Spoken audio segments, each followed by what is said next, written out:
Bonjour, petite vidéo consacrée au cercle trigonométrique pour les secondes. Nous avons déjà travaillé sur le cercle trigonométrique à quelques occasions et avons appris à placer des points particuliers. L'objectif de cette vidéo est d'étudier aujourd'hui la position et les particularités d'un point très spécifique qui correspond au point que j'ai placé ici, M, dans ce cercle trigonométrique avec le repère OIJ.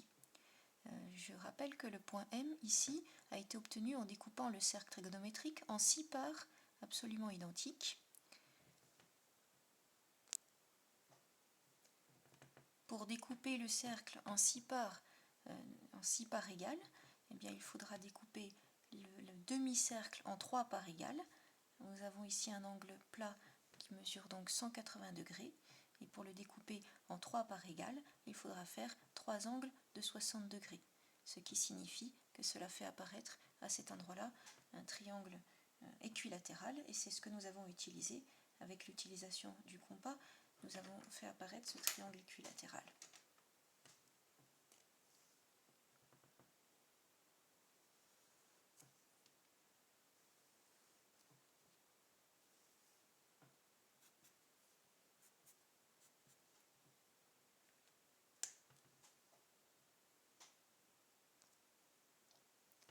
Je vais m'intéresser à la façon de repérer ce point M.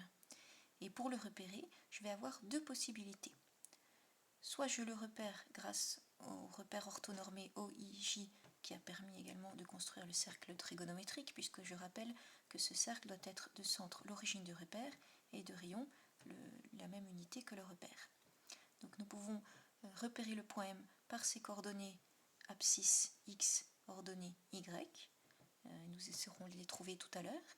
Il y aura une deuxième façon de repérer ce point M en utilisant la nouveauté du cercle trigonométrique par ce qu'on appelle l'enroulement de la droite des réels. Je rappelle que nous pouvons partir du point I et décider d'aller soit dans le sens direct, donc sens positif, en faisant plusieurs tours éventuellement jusqu'à atteindre le point M, mais nous pouvons aussi, en partant du même point I au départ, faire l'enroulement dans le sens négatif et s'arrêter, ou faire un tour complet puis s'arrêter à nouveau, etc. Nous avons vu que par enroulement de la droite des réels sur le cercle trigonométrique, le point M peut être associé à une infinité de valeurs, une infinité de nombres réels, et le plus simple, évidemment, c'est celui qui consiste à partir du point I et à s'arrêter, en partant dans le sens direct, à s'arrêter dès le premier passage par le point M. Ce point-là, cette position-là, ce nombre réel-là, correspond au demi-disque. C'est la galère aujourd'hui.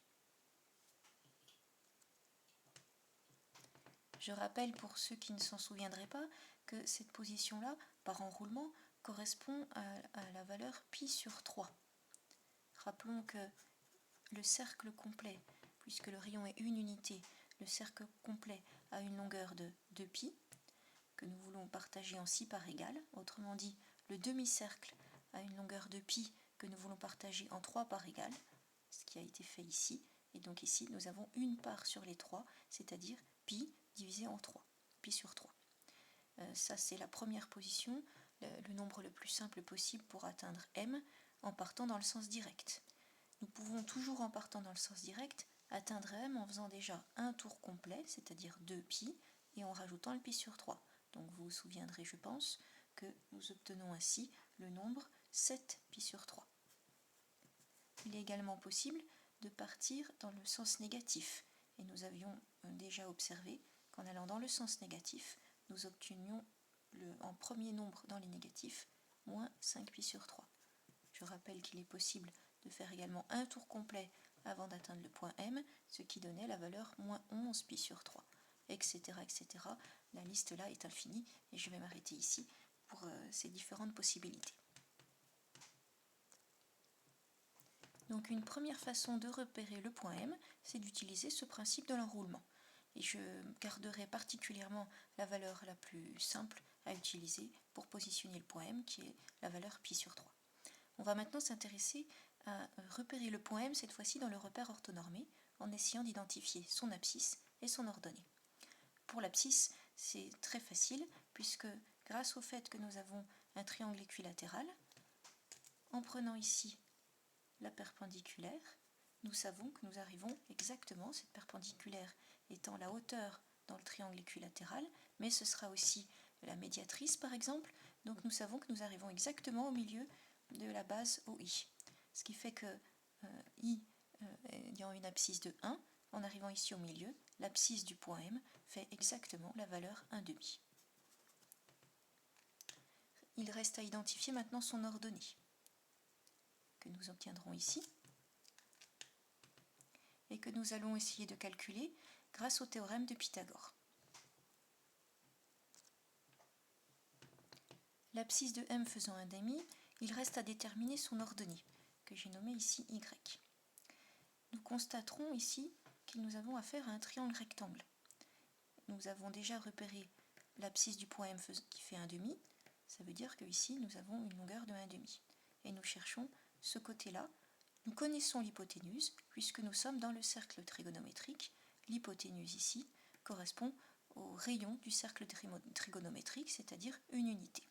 En appliquant le théorème de Pythagore, dans ce triangle rectangle, nous obtenons que le carré de l'hypoténuse est égal à la somme des carrés des deux autres côtés. La somme de, ici, x au carré. Et le deuxième côté y correspond exactement à l'ordonnée du point M. Voici donc ce que nous obtenons. L'abscisse faisant 1,5, 1 au carré faisant 1, nous obtenons que 1 vaut 1 quart plus y carré. Autrement dit, le carré de y fait 1 moins 1 quart, 4 quarts moins 1 quart, ce qui revient à dire 3 quarts. Ceci est le carré de y. Quand nous cherchons maintenant y, et nous allons faire la racine de tout ça. Il y aurait aussi moins la racine carrée, mais là nous constaterons, d'après la position, que nous cherchons un nombre positif. Donc je garde uniquement la valeur positive, la racine carrée de ce nombre-là, autrement dit racine de 3 sur racine de 4 faisant 2. Et ainsi nous obtenons l'ordonnée du point M, que je complète ici, racine de 3 sur 2. Voici donc les deux coordonnées du point M. Je souhaite maintenant faire le lien entre la position de M, le repérage de la position de M avec le nombre obtenu par enroulement, ou un des autres nombres d'ailleurs, mais je vais m'intéresser particulièrement au nombre pi sur 3, et puis l'autre façon de repérer la position de M par les coordonnées dans le repère. Pour cela, j'ai besoin de faire un petit point annexe qui va reparler de la notion d'angle. Nous commencerons déjà par remarquer qu'il y a ici un angle intéressant dans le triangle équilatéral, un angle qui mesure 60 degrés. Nous avons déjà vu en classe, mais je vais le rappeler à cette occasion, que 60 degrés, nous mesurons en degrés, ce n'est qu'une seule mesure possible pour les angles. Il est possible de mesurer des angles en degrés grâce à un rapporteur, mais il existe d'autres unités. Et le programme de seconde prévoit de découvrir une nouvelle unité pour mesurer les angles qui s'appelle le radian. Alors je vais vous expliquer le lien entre les deux en partant d'un angle, un des plus simples que l'on peut être amené à étudier, qui est l'angle plat. L'angle plat mesure en degrés 180 degrés. Eh bien, en radian, nous décidons que la mesure en radian correspondant à cet angle sera la longueur de l'arc de cercle sur le cercle trigonométrique qui correspond à la position pour le même angle. En nous ramenant au cercle trigonométrique, pour placer un point qui correspondrait à un angle de 180 degrés, en partant du point I et en enroulant, nous obtiendrions un angle plat, c'est-à-dire cette position-ci. Et cette position-ci correspond à une longueur sur le cercle trigonométrique qui vaut exactement pi. Eh bien, nous décidons que la mesure en radian de l'angle correspondant sera la même mesure que la longueur de l'arc correspondant sur le cercle trigonométrique. Autrement dit, un angle plat qui mesure 180 degrés, on décide qu'en radian, cette mesure fera pi, c'est-à-dire la longueur de l'arc correspondant sur le cercle trigonométrique. Voilà pourquoi j'indique ici que 180 degrés, c'est pareil que pi radian. Radian se nommant rad.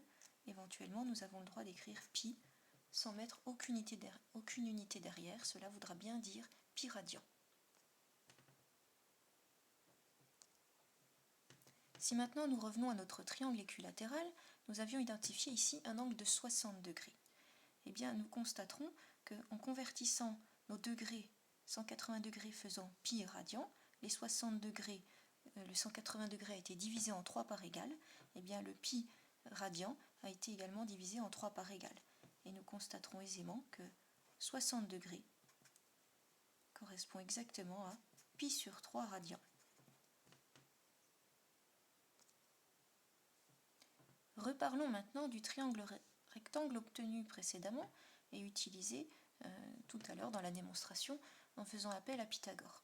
Dans ce même triangle rectangle, puisque nous identifions un angle de 60 degrés, pi sur 3 radians certes, mais on peut quand même pour l'instant encore parler en degrés, dans ce triangle rectangle avec l'angle de 60 degrés, il conviendra, nous avons tout à fait la possibilité de travailler sur le cosinus de cet angle et le sinus de cet angle, puisque le triangle est rectangle.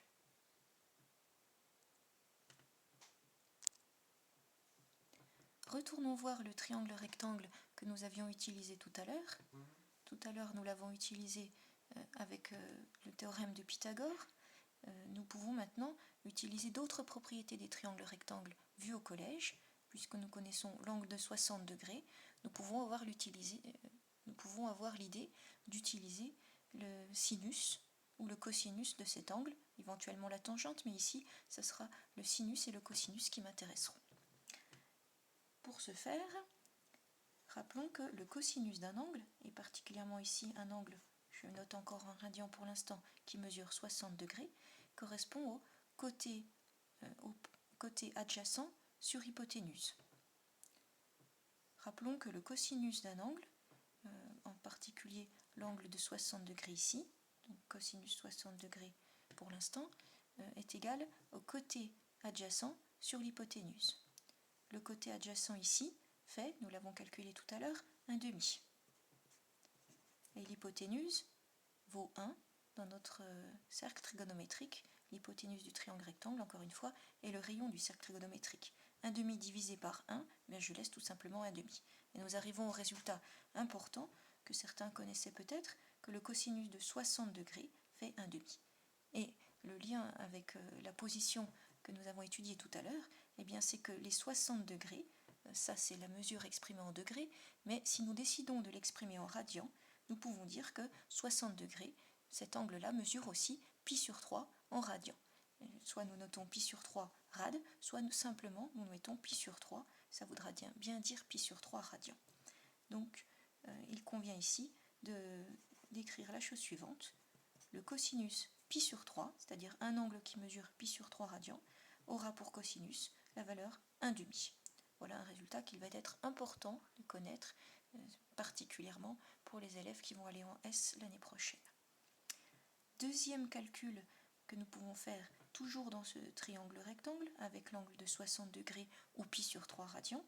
Maintenant que nous voulons travailler avec le cosinus, nous pouvons essayer de voir ce qu'il se passe pour le sinus. Et donc je vous propose sinus de notre angle de 60 degrés. Nous verrons aussi que, bien évidemment, il faudra envisager de travailler en radians. Et donc plutôt que 60 degrés, je vous propose à nouveau d'écrire pi sur 3, c'est-à-dire un angle de pi sur 3 radians. Eh bien, le sinus de pi sur 3, regardons dans notre triangle rectangle, le sinus de l'angle vaut côté opposé sur hypoténuse. Le côté opposé, c'est y, c'est-à-dire l'ordonnée du point M, racine de 3 sur 2. L'hypoténuse fait encore 1. Nous obtenons donc racine de 3 sur 2 divisé par 1, c'est-à-dire racine de 3 sur 2. Et bien voilà, ces deux égalités font le lien entre la position de M définie par les coordonnées x et y dans le repère OIJ et également la position de M sur le cercle trigonométrique par enroulement avec, j'ai choisi la première des valeurs, pi sur 3, mais nous aurions pu exprimer de la même manière l'angle avec une mesure de 7 pi sur 3, moins 5 pi sur 3. Nous verrons en classe qu'il y a des choses intéressantes à faire à partir de ça.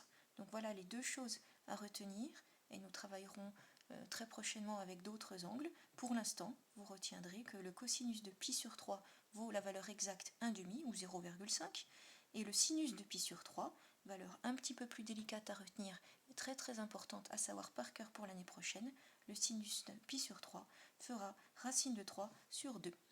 Nous nous retrouverons prochainement pour parler de tout ceci en classe, et particulièrement d'autres angles dont nous étudierons le cosinus et le sinus, des angles qui mesureront par exemple 45 degrés ou 30 degrés.